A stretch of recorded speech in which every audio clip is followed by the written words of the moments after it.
चलिए रुक करते हैं। इस बीच एक बड़ी खबर सामने आ रही है। आपको बता दें, पुलवामा से इस वक्त की बड़ी खबर। तो सुरक्षा बलों और आतंकियों के बीच मुठभेड़ जारी है। जिस तरीके से लगातार जो है सुरक्षा बलों और आतंकियों के बीच रुक रुक कर फायरिंग की जा रही है। बड़ी खबर के साथ आपको बता दें, मुठभेड़ में सेना के 4 जवान भी शहीद हो गए। मुठभेड़ में एक जवान घायल हुआ है। तो एक बार फिर से आतंकियों के हौसले बुलंद हैं। जिस तरीके से वो बिल्कुल भी खौफ में नहीं है और सेना के साथ लगातार जो है फायरिंग कर रहे हैं। पुलवामा में सुरक्षा बलों और आतंकियों के बीच ये मुठभेड़ जारी। तमाम जानकारी के साथ हमारे संवाददाता प्रदीप भी हमारे साथ जुड़ चुके हैं। प्रदीप, क्या कुछ जानकारी है? रुक रुक कर ये मुठभेड़ जो है एक बार फिर से शुरू हो जाती है।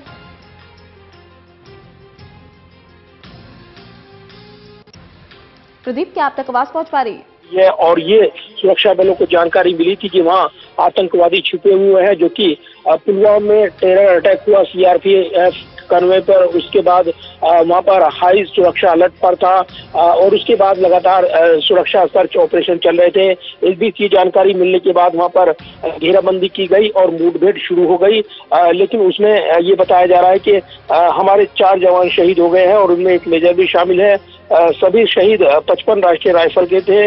और इसके अलावा ये भी खबर है कि एक आम नागरिक के भी मारे जाने की खबर है। और इलाके में जैश-ए-मोहम्मद के यहाँ पर आतंकवादी छुपे होने की खबर मिलने के बाद सेना और सुरक्षा बलों ने उनको घेरा था। तो निश्चित तौर पर काफी बड़ा ये बताया जा रहा है ये जो हमला हुआ और उसके बाद जिस तरीके से सुरक्षा इनपुट बढ़ाए गए हैं। खबर ये भी है कि इसमें पुलवामा हमले की जो साजिश जिस आतंकी ने रची थी, जो कि सीमा पार आतंकवादी अब्दुल रशीद गाजी भी, उसकी भी घेराबंदी की गई है।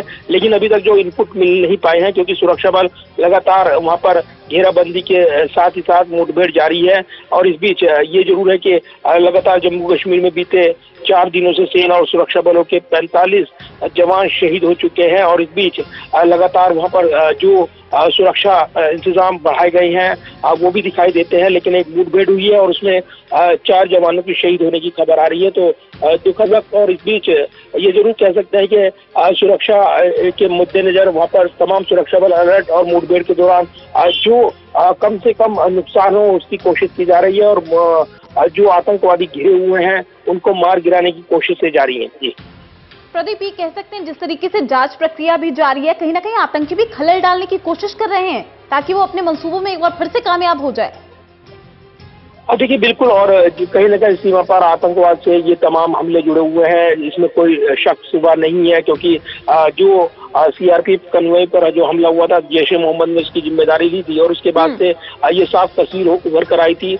उसके बाद लगातार प्रधानमंत्री नरेंद्र मोदी ने अपने संबोधन में ये चेतावनी दी थी कि आतंक खिलाफ लड़ाई यहाँ पर शुरू होगी। और कहीं ना कहीं ये मैसेज आ रहा था कि बड़ी कार्रवाई भारत की ओर से होगी। लेकिन ये जरूर है कि सुरक्षा और जो तमाम चुनौतियां हैं उसमें स्पेसिफिक इंफॉर्मेशन और उसके बाद कार्रवाई, ये विकल्प हमेशा सेना के पास खुले रहते हैं।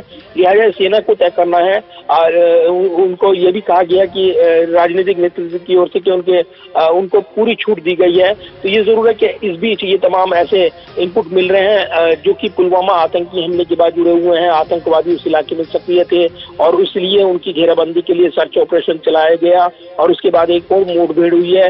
इससे पहले मेजर चित्रेश बिष्ट, वो भी एक आईईडी ब्लास्ट को डिफ्यूज करते हुए वहां पर शहीद हो गए थे। उसके बाद देहरादून में उनका आज अंतिम संस्कार किया जा रहा है, जहां पर लोग काफी आक्रोशित हैं। वंदे मातरम के नारे लगाते हुए वो लोग आक्रोश जता रही हैं कि इस तरीके से जिस तरीके से आतंक को जवाब देना है वो सरकार तय करे। तो निश्चित तौर पर एक माहौल और जिस तरीके से ये घटनाक्रम आया है ताजा, उसने नई चिंताएं बढ़ाई हैं सुरक्षा को लेकर। जी प्रदीप, तमाम जानकारी देने के लिए आपका शुक्रिया।